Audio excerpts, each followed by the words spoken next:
With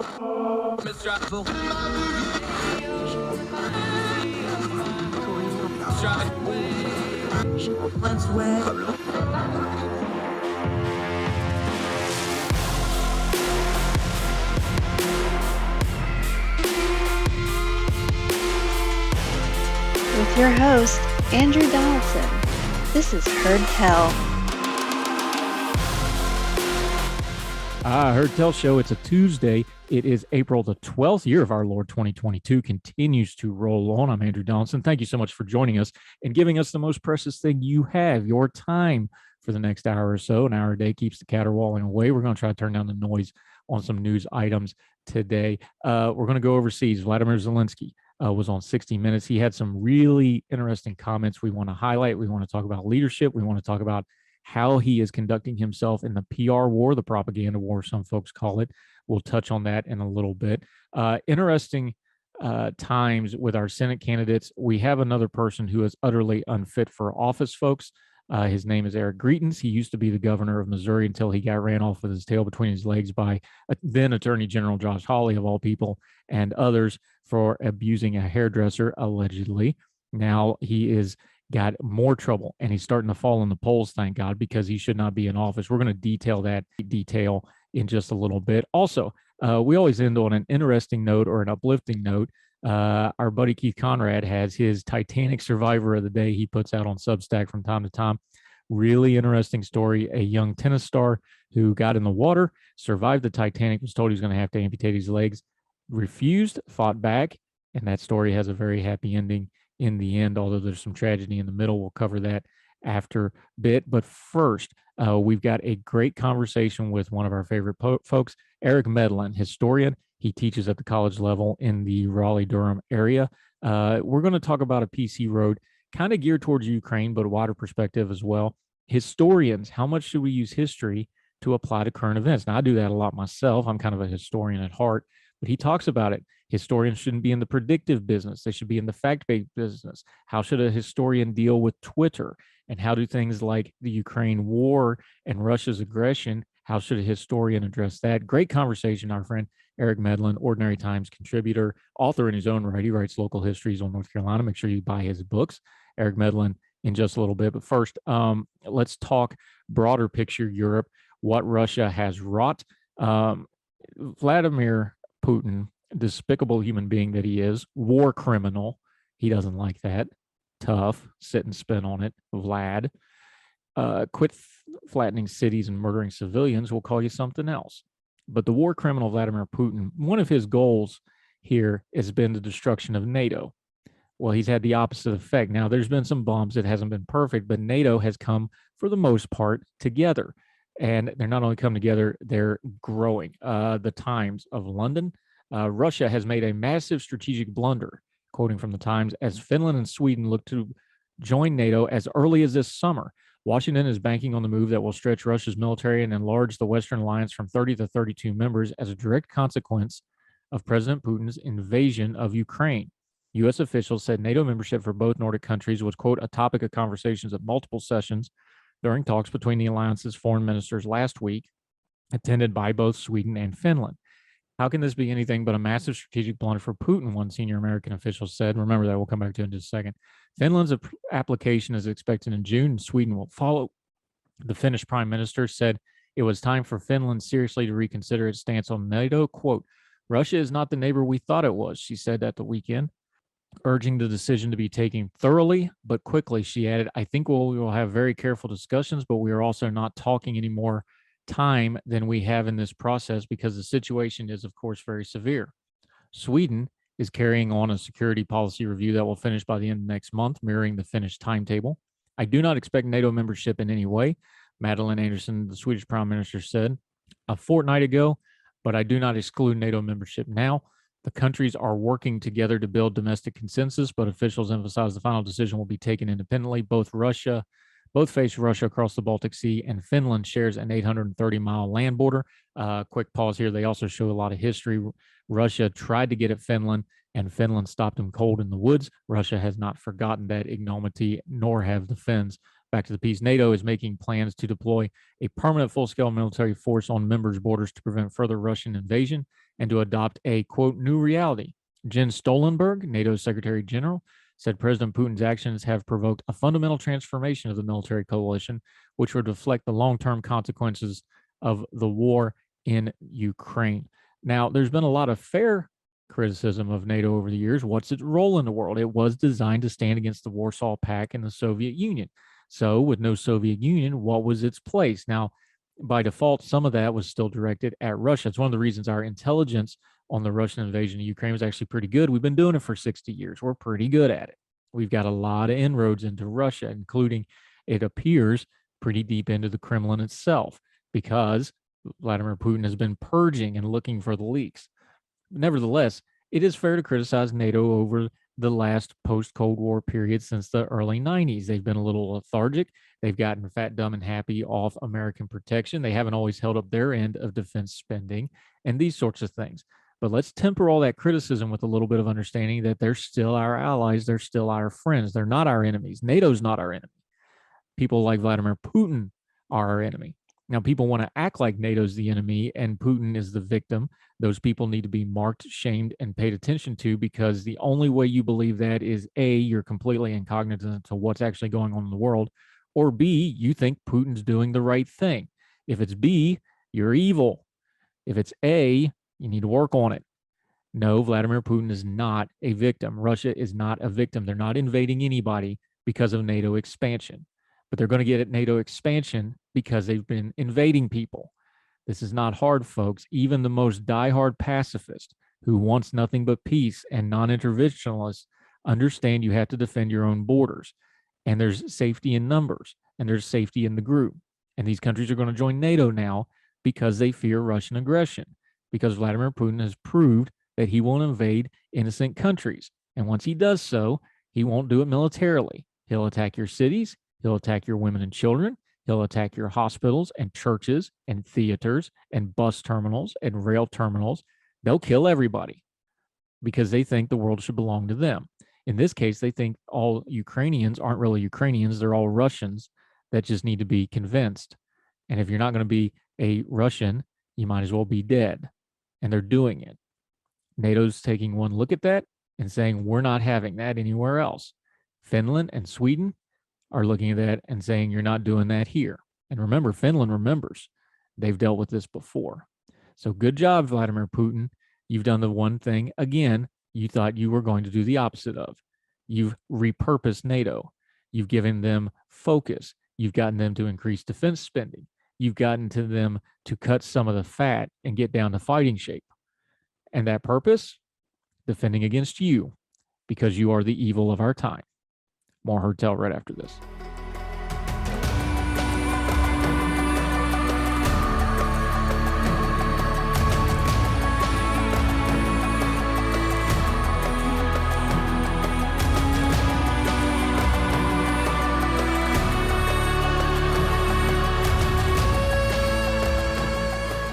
Welcome back to Heard Tell. Let's talk some domestic politics real quick. We're covering different Senate races across the state. Let's go to the Show Me State, Missouri. This is from Politico. Representative Vicky Hartzler is surging towards the front of the pack in Missouri's GOP Senate primary, reordering a crowded race that's long been marked by former Governor Eric Geitens leading the polls. For the first time since he entered the primary a year ago, Geitens' grip on the Republican base has lifted. A slide in support in recent weeks attributed to new allegations of domestic violence raised by Geitens' ex-wife. Hartzler is now neck and neck with Geitens in the open Senate race, according to multiple surveys conducted since Sheena Geitens, that's the ex-wife, filed court documents March 21 in a child custody case disputing alleged ex-husband abuse of both her and her young son that they have together. The disgraced former governor resigned from office midterm in 2018 following allegations that he sexually assaulted a woman, and as part of an agreement with prosecutors to drop a separate computer tampering charge. This is a flashpoint. Now we're talking about domestic violence, said James Harris, a Republican political strategist in Missouri, referencing the allegations against Geitens. These are the new ones, not the old ones. I know it's hard to keep up with this despicable human being, but we must try our best. Now we're talking about abuse. That's a different thing. We're not talking about an affair now. Hold on. There was abuse in the first affair. He allegedly, but it's pretty well corroborated because he resigned from office when they were getting ready to indict him on it. He duct taped a woman to a weight bench and sexually harassed her at best and sexually assaulted her at worst, depending on which version of the story you want to believe. So, yes, there was abuse before. White people didn't care as much then as they do now. I'll leave that up to you. But now we're talking about an ex-wife that will not go away, will not be shut up, and will not be quiet about it. So she is forcing people to pay attention to his horribleness. Back to Politico. Geitens fading the polls is welcome news to some in the party. National GOP leaders have cautioned that Geitens' endorsement could cost the party a GOP-held Senate seat this fall, or more likely force them to spend heavily on a state Donald Trump won by more than 15 percentage points in 2020. That should just turn your stomach. I know this is politics and everything gets forgiven. Look, my first election was 98 midterms that's the Bill Clinton impeachment one, for those of you that weren't around for that ball of fun. I get hypocrisy. I get people excusing stuff for their guy. It's been a part of my political lessons in America since my very first vote, very literally in this case, because my first vote was in that 98 midterm. Folks, this should disgust everybody. This man is as blatantly unfit for office as he gets. He abuses women. He lies about it. He computer tampered. That charge was dropped in exchange for him leaving the governorship. He was going to be prosecuted by then Attorney General from Missouri, one Josh Hawley, who in other matters I can't stand, but in this particular case did his job and brought forth the allegations to the point that Geitens had to tuck tail and run. Now he's trying to get back in. This man is unfit. He has no business anywhere near elected office. He should probably be in jail. And the ex-wife's allegations are helping to drive down his poll numbers. Now, normally, when there's a divorce situation and a custody situation, we say we should leave those things alone because a lot of things get said during a divorce on all sides. Some of it are meant, some of it are not, some of it are harsh. Those things are hard to parse out. But in this particular case, she's saying things that are consistent with a previous investigation. We know the content of this man's character. He has none. He is a bad human being. He would be a worse political office holder. He has no business being anywhere near elected office. That Republicans, and I don't care if he was a Democrat, an independent, or a purple hippopotamus, I would say the exact same thing. The fact that there's any political calculation here whatsoever is disgusting. He should be drubbed out of the party. He should be drubbed out of the public sphere. He should be shouted down every time he opens his mouth until he fully repents and takes accountability for his actions, which he's never done, by the way. This man does not deserve to be in office. We have to get past politics on certain things.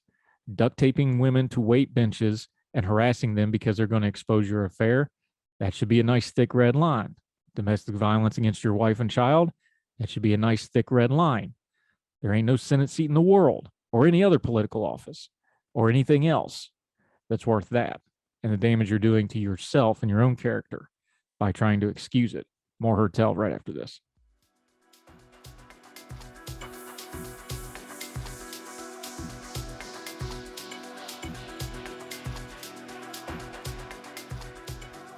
Welcome back to Hertel. Okay, he's back. He's our history buddy. He teaches history at the college level up around the Raleigh area in North Carolina. He's also an author in his own right, wrote some local histories, working on some more in the future, we're told. Eric Medlin, frequent contributor to ordinary-times.com. How are you, sir? Fantastic. How are you doing, Andrew? Great having you back again. You wrote an absolutely amazing piece. We had it in ordinary-times.com. It's called In Defense of Useful History. Let's preface it this way. Like everything else with social media, we have superstar historians on social media now. We have a higher, I don't know how you want to call it, a higher ability to dig into history because we have these great devices in the palm of our hands that have the entire depth and breadth of human history in them. All we got to do is ask Google about it. What's the proper use for history when we're dealing with breaking news like the war in Ukraine? We all know we can go and look into the background of it, but what's the proper use? You're a historian, so doing stuff in real time isn't really your thing, and yet people like me, that's what I do. I usually go to history first for parallels and to try to get my bearings on things. But as a history teacher, how do you see it? What's the proper usage there? Well, I think that history provides precedents and it provides context and it provides something that we don't have as much nowadays in our social media age. We get a lot of phenomena where it seems like something has never happened before and we don't know how to process it. And our approach is usually fear and hyperbole and shock, and it's the end of the world, or it's the end of society, or it's the end of capitalism, or whatever, nuclear war, something along those lines. And I feel like history provides this safe anchor, this comforting voice saying this has happened before. It had this particular outcome, but one of the outcomes is that we're still here and that we're still around. We still have society. We still have creature comforts and our livelihoods and our structures and our familiarity. And that's good or bad in some ways, in some different contexts. We still have problems, we still have issues, but history to me is very helpful in showing, okay, conditions similar to the ones happening right now, happening in the public intellectual sphere, like you're talking about, have happened. Here's how people of the past navigated them, made the best of them, made them work out, and here's what they did right, and here's what they did wrong. And I think that that's the role of history in the public intellectual space. It's not to just bolster a simple political argument or to make the most dramatic point possible for clicks and likes and retweets. It's to provide context and to help us figure out what to do going forward. Part of this comes from a line I use on this program a lot. I use it in my writing too, but I always talk about things don't happen in a vacuum, they happen in a sequence. Well, history is that sequence to get it there. When we apply it to something like Ukraine, which is very complicated, because look, this is a region of the world that is always in flux. Ukraine, the land space, not just the people and the cultural group, has been under domination by outside forces for as long as we have recorded human history, not just the Russians. You can go all the way back to Genghis Khan if you really want to. That this goes way back. How do we start parsing through history when we have a really complicated current event like this? And you have somebody like Vladimir Putin who comes out with an untruth like, well, Ukraine's never been its own country, it's never been its own people group. Well, history is what we would go to prove or disprove that fact. What's a good way for folks to kind of dig into something like that? Because you're talking about thousands of years of human history, but we have this pressing need to kind of get through it in a big hurry because we got tanks rolling at us. How do we handle that? Exactly. And I think that that's a concept that historians have to be familiar with, and especially historians trying to do this kind of public intellectual work. History is what's known as a chaotic event. The butterfly effect applies. There are thousands and thousands of different events and thousands of possible precedents. And so what I think we need to do is when we have an event such as Ukraine, what we need to do is kind of start with the most, I don't know what one could say. Try to find the closest parallel. Try to find the parallel where the circumstances fit the best. Like the one that I used in a piece I had for Arc Digital was the Hungarian Revolution of 1956. That was a country very close to the borders of Russia. It was in the USSR. There was a revolution. The Russians and the Warsaw Pact countries sent in tanks and crushed the revolution. That was very close, and it had lots of parallels to the present day. And so you're trying to find an event that has parallels, that has similarities, and also that tells a story and that makes a point about different responses to that event that we can have. So you look at Hungary is in this, the Hungarian Revolution 1956 is in this particular explosive geopolitical moment, similar to today, but not exactly the same. And then the countries, England, France, the United States responded in a particular way, and they're going to respond at this time. And so it's just kind of trying to find the most helpful parallel, not the parallel that's going to get you the most attention, like mentioning Hitler in the context of history and public relations. We're talking to our buddy Eric Medlin, a historian. We have a recency bias anytime we're dealing with history, especially in the public sphere, especially on social media. But you just alluded to it, the specter of the Soviet Union looms really, really large here for a lot of very good reasons. Historically, this is, Ukraine was under Soviet domination. Putin's a KGB guy from the Soviet days. It's an inescapable conversation here because we have the Cold War, which the West sees as this great victory, this great triumph of humanity over a bad system. And then we get reminded that there's bad actors like the Putins of the world who saw that as a terrible wrong that needs to be righted. Even though it's a recency bias a little bit, there's a lot of learning to be done on things like the Cold War that we don't think about this way, but that's over a generation gone now. And maybe we haven't retaught some of those lessons properly. And then something like Ukraine happens, and all of a sudden people are like, oh my goodness, why are these folks fighting? And we need to reteach it again. How much of history is just being repetitive with it? Because every 5, 10, 15 years, you've got a new generation and you've got to teach this stuff all over again, don't you? Well, that's exactly right. And something that happens with many different historical events, and it happened with the Soviet Union and our understanding of the USSR, is the new availability of sources. USSR opened up its archives in the early 90s. There's this fascinating story of how researchers rushed in to get these papers before they were going to be, spread to all four corners of the earth. And a lot of those papers helped historians relitigate the Soviet Union and relitigate the story of those past several decades. And then they published books and articles, and they taught the things that were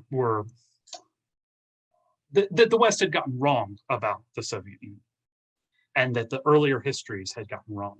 And so there's always more sources.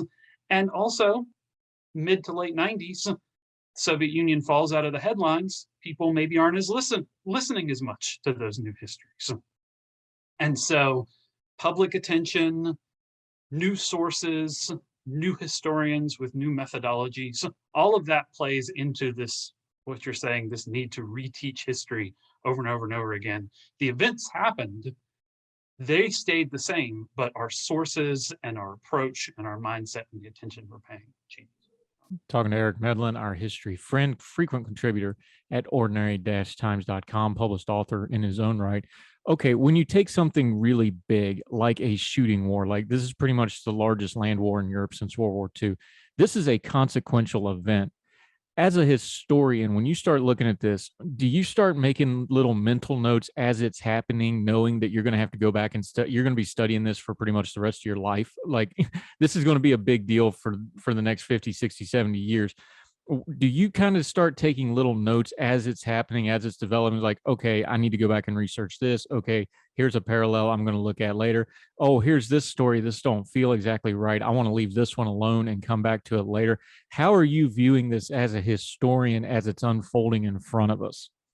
Well, you're really reading the first draft of history from journalists, from people who are on the ground, people who are analyzing the situation in your New York Times, your Atlantic, your New Yorker, all of those different things. You get the real-time analysis and information, and you try to, just as a historian, you're just a publicly interested person. You want to see what's happening. You want to see where it's going to go. And you kind of take notes, you see what might be relevant, you see what you may want to come back to later, how something will develop, and what earlier process is starting to look like it might happen again. Like I keep posting about and telling people that Ordinary Times needs to have I think it's a mud week or a tire week or something along those lines, because there's this idea that maybe one of the things holding Russia back was the melting snow and the mud and the poor logistics, and does that harken back to those earlier invasions of Russia in the early 19th century? And usually, as a historian, you want to be careful making too many parallels between the modern information age and the 17th, 18th, 19th centuries, because they're so fundamentally different in so many different ways. Those people would be alien to us and we would be alien to them. But in some particular ways, if you start looking at situations that are unfolding, you can start to see maybe those earlier helpful parallels can teach us something about what's going on. Yeah, I am a logistics guy. I'll tell you with 100% certainty, the Russians' logistics suck. We know they've sucked for years and years and years. And now you got the evidence because they don't know how to do logistics. They don't prioritize it. We treat our logistics as a weapon system in the U.S. military. That's why we're so great at what we do. And they don't. And you're seeing the results of it. But that's another story for another day. Historian Eric Medlin, we're going to continue with him in a minute. We're going to go into an example that he wrote about in Ordinary Times, some pushback about using history in real time like that, and also talk about a habit of some of the, we'll call them Twitter famous historians, to get into the prediction business, which is a little antithetical to being a historian. We'll get into all that. Our friend Eric Medlin, historian, more Heard Tell right after.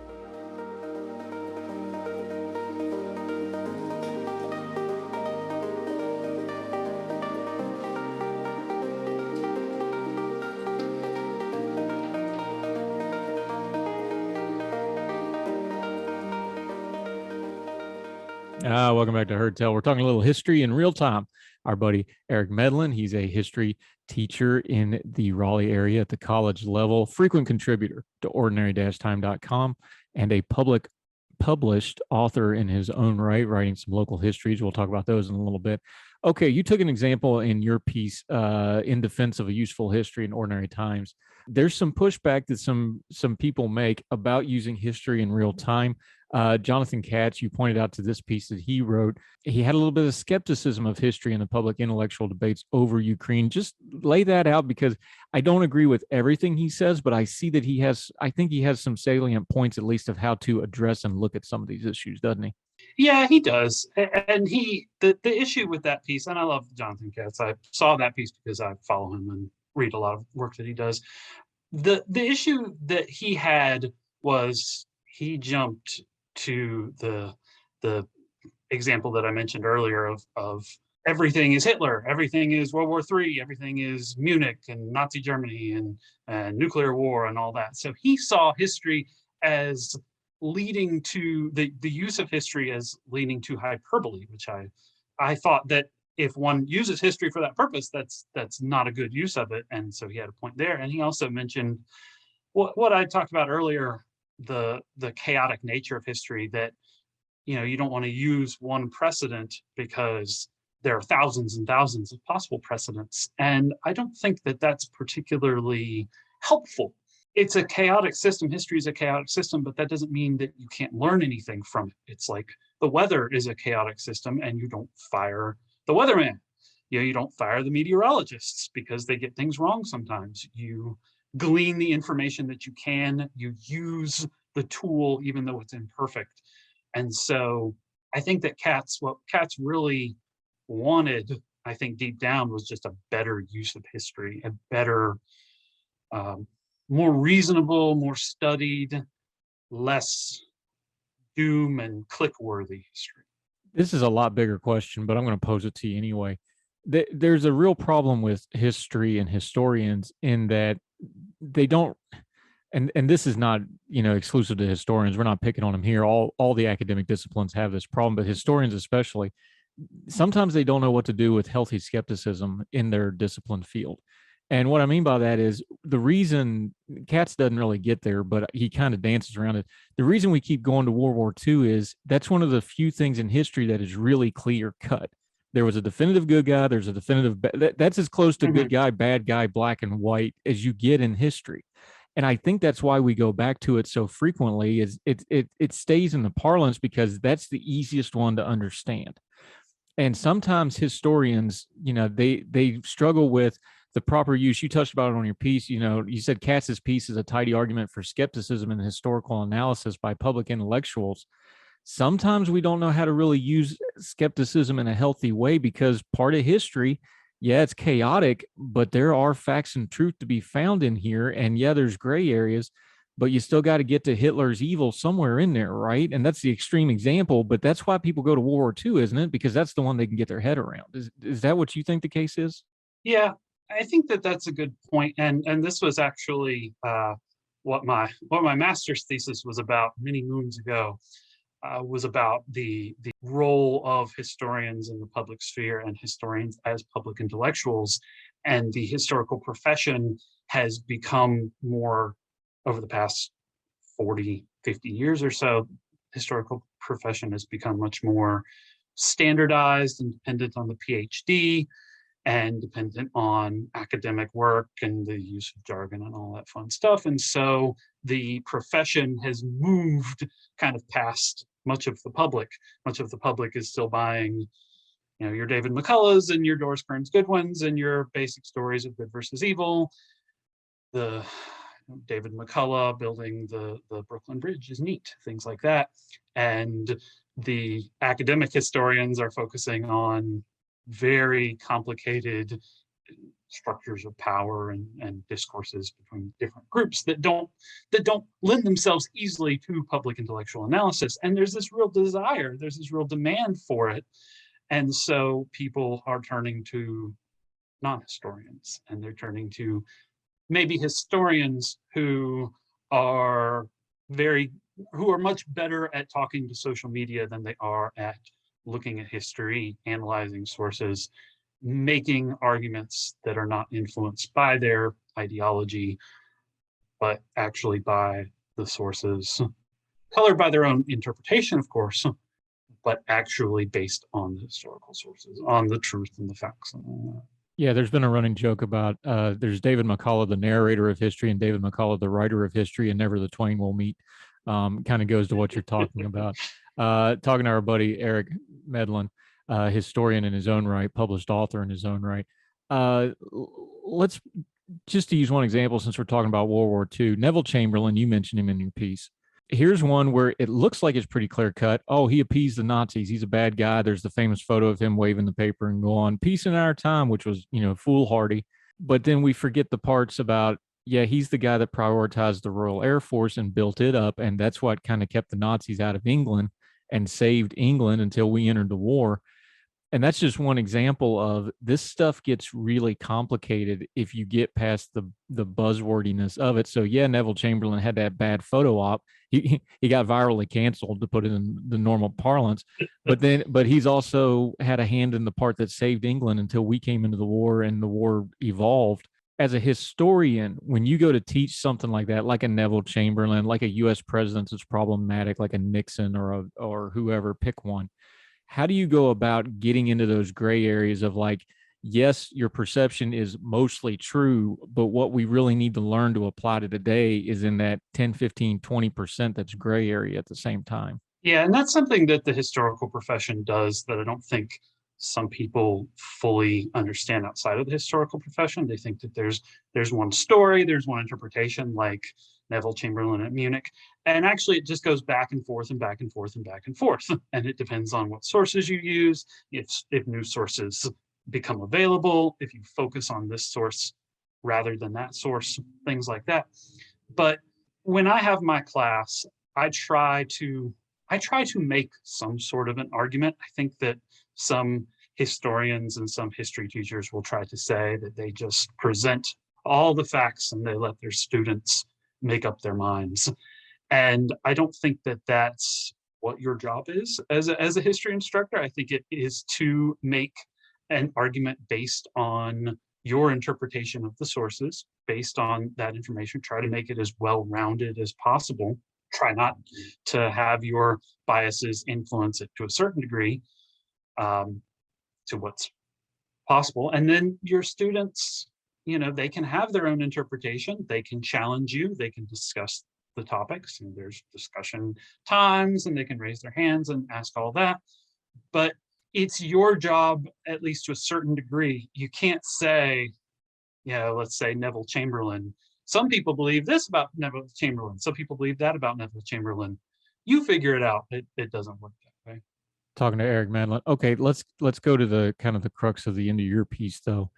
When you're dealing with historians, there's some famous ones. We're not going to name drop folks here, but there's a couple really famous, especially Twitter famous, social media famous historians.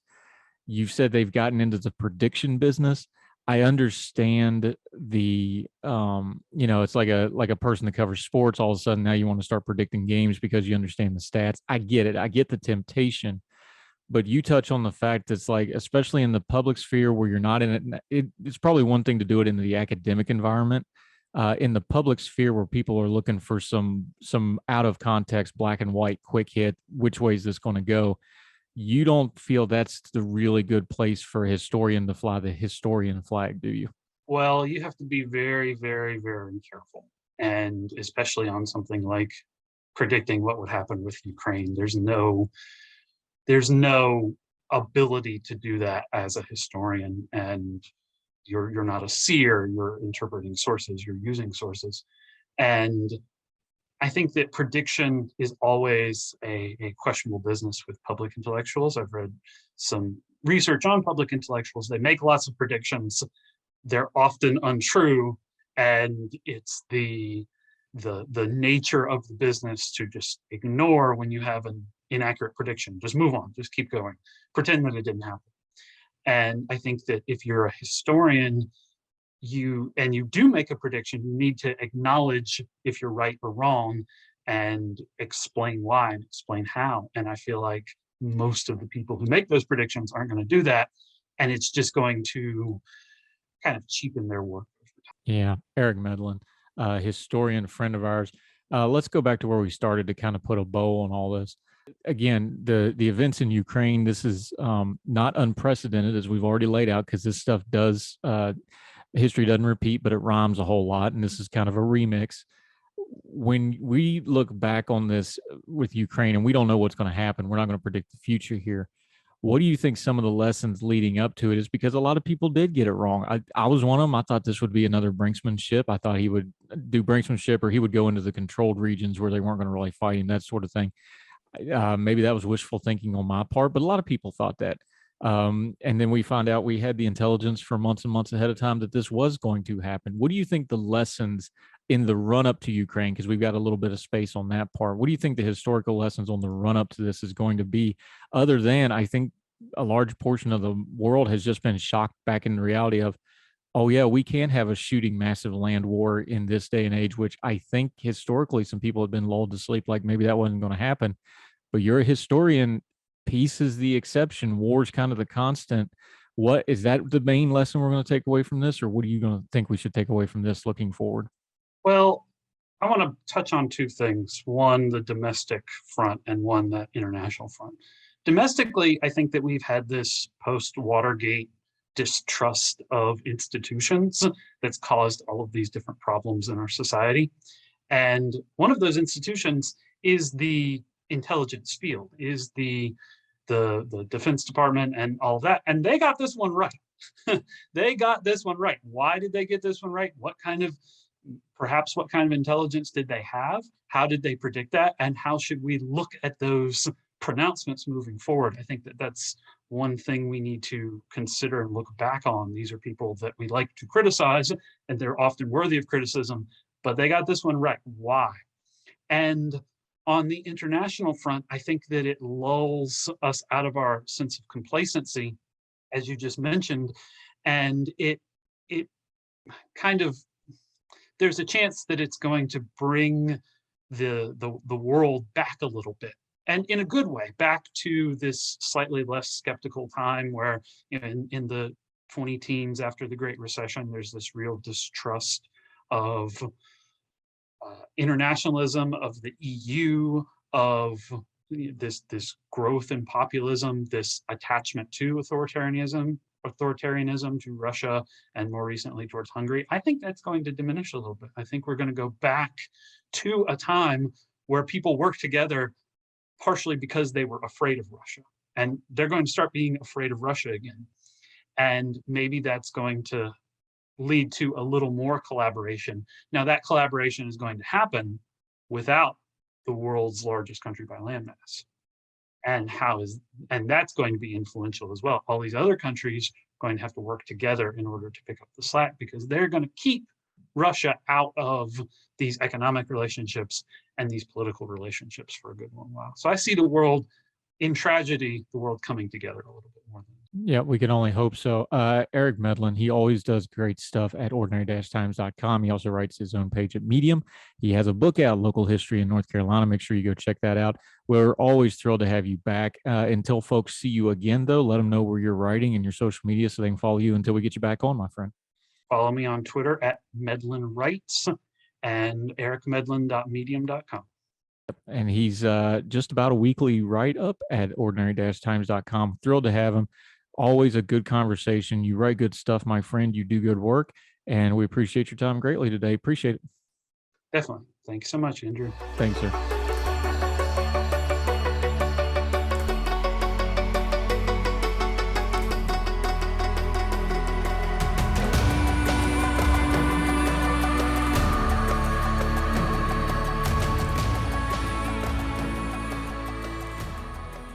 Back overseas, but this actually happened here on 60 Minutes domestically. President Volodymyr Zelensky of 1, 2, or 3 Ys, depending on your preference. I still do the 1, but a lot of people have gone to the double Y.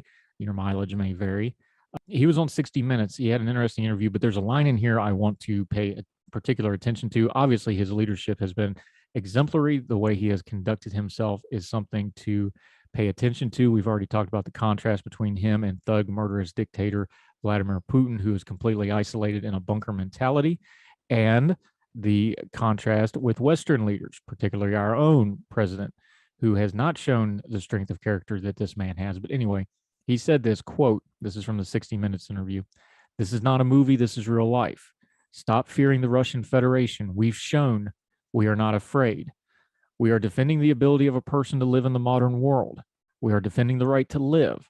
I never thought this right was so costly. These are human values, so that Russia doesn't choose what we should do and how I'm exercising my right. That right was given to me by God and by my parents." Zelensky spoke to Paley face-to-face in an interview in what Paley characterized as, quote, the blacked out hallways of his command center in Ukraine's capital, Kiev. The interview was interspersed with footage of Paley and his CBS crew talking to the civilians in Bucha, Ukraine. That's where the atrocities that have been uncovered occurred, along with a lot of other places. After explaining his decision to stand and fight the Russian invasion, quote, "When everyone is telling you you need to go, you need to think," Zelensky said over and over that the world also needed to make a stand. Quote, "I remember, all of us remembered," he said, "books about the Second World War, about the devil in uniform, Adolf Hitler. Are those countries who did not participate in the war responsible? The countries who let Germany forced marches through Europe? Does the world carry responsibility for genocide? Yes. Yes, it does. To be honest," this is Zelensky speaking, "whether we will be able to survive depends on this," he said. "I have 100% confidence in our people and our armed forces, but unfortunately, I don't have the confidence that we will receive everything we need." Zelensky made it clear that much depended on the American response. Quote, "The President Biden can enter history as the person who stood shoulder to shoulder with the Ukrainian people, who won and chose the right to have their own country." Peely asked whether he was disappointed in Biden. Important difference here. The politician shines through right here. This is a great answer to a tough question that he could have went much harsher on, in my opinion. "No," Zelensky said, "I'm not disappointed. I know how another president in his place would help us. I don't know. It's difficult. We have a good relationship. I think so, at least. Ukraine depends on the support of the United States, and I, as the leader of a country at war, can only be grateful." Some words directly from the man himself, Volodymyr Zelensky.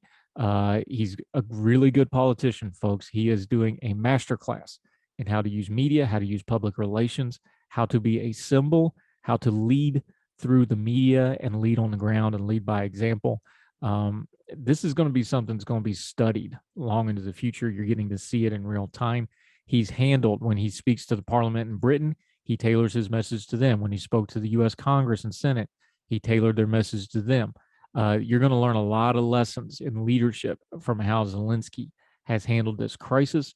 The Ukrainians are paying a fearful price, but they're winning what they needed: their freedom, their independence. And as I wrote before in the beginning of this conflict, the thing that Vladimir Putin lied about as his reason for war in the first place. He said they're not a real country with a real identity. Well, Vladimir Putin gave them that real country with a real identity, and Zelensky just reiterated it. They're the people that stood up to Russia. They're the people that stood up to Vladimir Putin. They're the people that endured genocide and war crimes and kept fighting anyway, because in Zelensky's own words, we are defending the ability of a person to live in the modern world so that Russia doesn't choose what we should do and how I'm exercising my rights. That right was given to me by God and my parents. And that would fit right into the founding documents of America without any translation needed. More Herd Tell right after this.